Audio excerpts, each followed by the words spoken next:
Hello friends, good morning. কেমন আছো সবাই? আশা করি সবাই খুব ভালো আছো, আর আমরাও ভালো আছি। আর আজকে আমরা অনেক তাড়াতাড়ি উঠেছি। সকালে সমস্ত কাজকর্ম করা কমপ্লিট হয়ে গেছে। আমাদের সকালের নাস্তাও কমপ্লিট হয়ে গেছে। মামামের চান হয়ে গেছে, আমারও চান হয়ে গেছে। আমাদের সকালের নাস্তা কমপ্লিট হওয়ার পর দুপুরে খাওয়ার জন্য প্রিপারেশন চলছে। এখানে দেখো, আজকে একটু বসে বসে অনেক দেরি করেই সকালে উঠেছি ঠিকই, কিন্তু রান্নাটা একটু দেরি করেই বসিয়েছি। বসে বসে আমাদের সবার মনে হলো একটু চিকেন খাওয়ার জন্য। আর আমার টুকির পাপাকে বলতে, মামামের পাপা ওই নিয়ে এসেছে একটু চিকেন। এটা রান্না করব আর কুঁদরি ভাজা করব। ভাত আমাদের হয়ে গেছে, কুঁদরি ভাজাও কমপ্লিট হয়ে গেছে, আর এইদিকে চিকেনটা রান্না করব। সব মশলা রেডি করে নিয়েছি, আদা রসুন পেস্ট, জিরে বাটা। এইদিকে চিকেনটাকে ম্যারিনেট করে রেখেছি টক দই দিয়ে। আর এইদিকে পেঁয়াজ, টমেটো, ধনেপাতা কাটা আছে, আলুটা ভাজা চলছে। এরপর চিকেনটা রান্না করা। এই মামামকে দেখো, এইদিকে খালি মা মা। বলো, কি বলবে বলো? করলে হবে, আমি রান্না করছি তো মাম্মা। আর এইদিকে আমাদের ফ্রিজটা না হঠাৎ খারাপ হয়ে গেছে, তাই সবজিগুলো দেখো নষ্ট হয়ে যাবে বলে বাইরেই বের করিয়ে রাখা আছে। শুকিয়ে যাচ্ছে ধীরে ধীরে, রান্না করে খেয়ে নিতে হবে। মামাম, তুমি মিমির কাছে বসবে, যাও, আমি রান্নাটা করি, তোমাকে কোলে নেবো। হ্যাঁ শোনা মা আমার, আমি রান্না করব তো, তুমি খাবে নি? তোমার জন্য আলাদা করে চিকেন রান্না করব। মামাম তো ঝাল খেতে পারে না, মামামের জন্য এই সাইডে আলাদা করে একটু চিকেন রান্না করে দেবো ঝালবিহীন। আর আমাদের জন্য এটাই রান্না হবে। কি হয়েছে বলো? কোলে হবে? আমি তাহলে কিভাবে রান্না করব তুমি যদি কোলে হও? বলো, মায়ের কষ্ট হবে তো তোমাকে কোলে নিয়ে রান্না করতে? হ্যাঁ, কোলে হবে? তুমি কার্টুন দেখবে? মামাম টিভিতে মোটু পাতলু কার্টুন দেখছিল, আমি এই সাইডে যা এসছি, আমার পেছন পেছন চলে এসছে। যাও কার্টুন দেখবে, যাও। ওই দেখো, যাও চেয়ারে বসে কার্টুন দেখো। আসো, কোলে আসো। উলি বাবা রে, মাম্মাম এখন কোলে উঠে পড়ছে, ওকে নিয়েই এখন রান্না করব। এই যে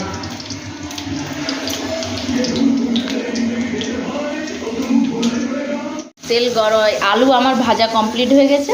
তারপর কড়াইতে তেল দিয়ে দিয়েছিলাম। তেল গরম হয়ে যাওয়ার পর একটা শুকনো লঙ্কা, গোটা গরম মশলা দিয়ে দিয়েছি। তারপরে এই যে পেঁয়াজ কুচি দিয়ে দিয়েছি। এটা ভাজা হতে থাক, ভাজা হয়ে গেলে এরপর আদা রসুন পেস্ট, জিরে বাটা আর টমেটো দিয়ে মশলাটাকে কষিয়ে নেব। তোমরা তো জানোই সবাই চিকেন রান্না করতে, তবুও আমি কেমন রান্না করি আমার মতো সেইভাবেই তোমাদের সঙ্গে শেয়ার করছি।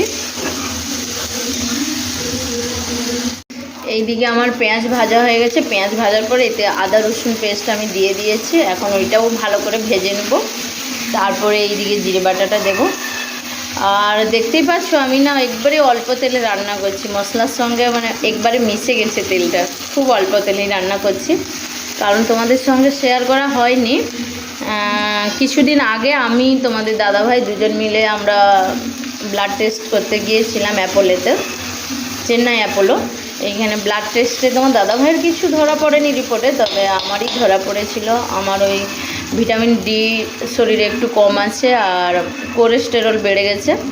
সেই জন্য ডাক্তার পুরো বলে দিয়েছে আমাদেরকে ননভেজ কম খাওয়া দাওয়া করতে, আর তেল মশলা একটু কম খাওয়া দাওয়া করতে।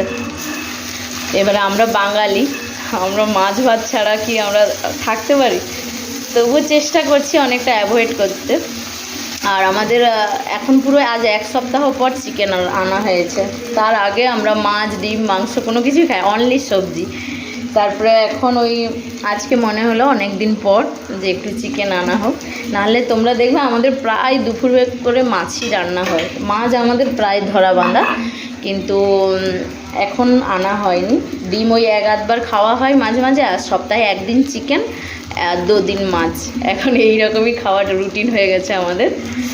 কি করবো, যদি মানুষের রোগ চলে আসে কিছু করার নেই। আর এইদিকে দেখো আমি রান্না করছি, যে মাম্মাম এসে হাজির। কি হয়েছে বলো, তোমার কি প্রবলেম? তোমার ও, তুমি হাত ধুবে? আমাকে তো বলবে, তুমি ছোট বেবি না? পড়ে গেছো? হাতে লেগেছে? এ বাবা, ওইখানে লেগেছে? আচ্ছা, এখানে হাত ধোয়া, আমি নল খুলে দিচ্ছি। নাও নাও, হাত ধুয়ে নাও। আস্তে পড়ে যাবে নাহলে। হয়ে গেছে, যাও তুমি, যাও মিমির কাছে বসে টিভি দেখো। হ্যাঁ, রান্না হয়ে গেলে খাওয়া দাওয়া করবে। হ্যাঁ, যাও। মাম্মাম গুড গার্ল, তাই তো মাম্মাম? মায়ের সব কথা শুনে টুকায়। এখন বড় হয়ে গেছে তো মেয়েটা, যা বলবো তাই শুনবে এখন। টুকি মাম্মাম এইদিকে, আমি ওইদিকে রান্না করছি আর মাম্মাম এইদিকে খেলাধুলা করছিল। যতবার সব খেলনা গুছাবো মাম্মাম ঠিক সব এলোমেলো করে ছড়িয়ে দেবে, আবার গোছাবো আবার এলোমেলো করবে এইভাবে। আর এইদিকে মাম্মাম, আর মাম্মাম এইদিকে ওর মাসির কাছে বসে আছে, তাই তো? টুকি কি করছিস বসে বসে? তুমি বসে বসে কিচ্ছু করছো না? ডাইনি আছে, দরজা খুলে আওয়াজ করছে কে? তুমি কি সর্বদাই ডাইনির গল্প শোনো মিমির কাছে? আচ্ছা, মিমি কিচ্ছু করছে না, মিমি বসে আছে। তুমিও বসে আছো মিমির কাছে?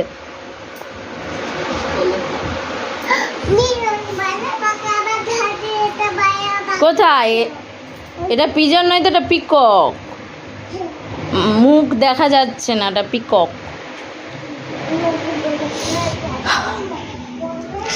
এইদিকে আমার মাংস কষানো চলছে।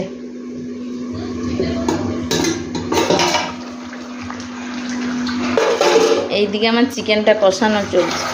দেখতে সাদামাটাই হয়েছে, তবে আমি ঝালও বেশি দেওয়া হয়নি, তো অল্প একটু লঙ্কার গুঁড়ো দেওয়া হয়েছে। কি বলছো মাম্মা? মাম্মাম ওই দিক থেকে বলছে, মাম্মাম তোমার চিকেন রান্না হলে আমি চিকেন খাবো, তাই তো? আচ্ছা, আর একটু বাকি, তুমি বসো, আমার আর অল্প একটু বাকি আছে।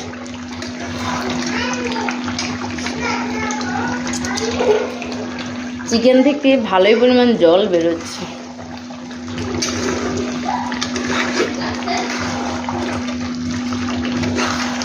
এবার ঢাকা দিয়ে দিই, এটা কষানো হোক।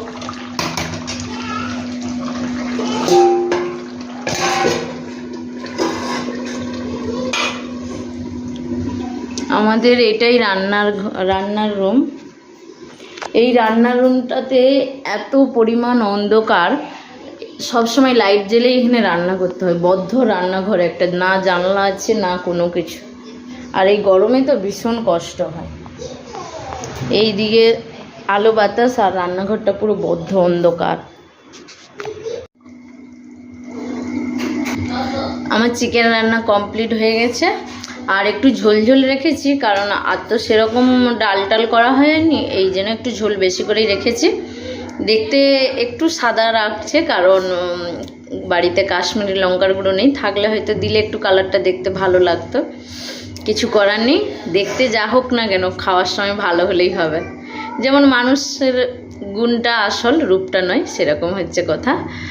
খাওয়া দাওয়া ভালো হলেই হলো। এখন মাম্মামকে খাইয়ে দেবো, আর আমরা একটু পরেই খাবো। তোমাদের দাদা ভাই আর মাম্মামের মেসো ওরা দোকানে গিয়েছে, দোকান থেকে এলে আমরা একসঙ্গে খাওয়া দাওয়া করবো। আজকে ভিডিওটা এই পর্যন্ত। তো সবাই পুরো ভিডিওটা দেখবে, স্কিপ না করে। ভালো লাগলে লাইক শেয়ার কমেন্ট করবে। সবাইকে টাটা, বাই বাই।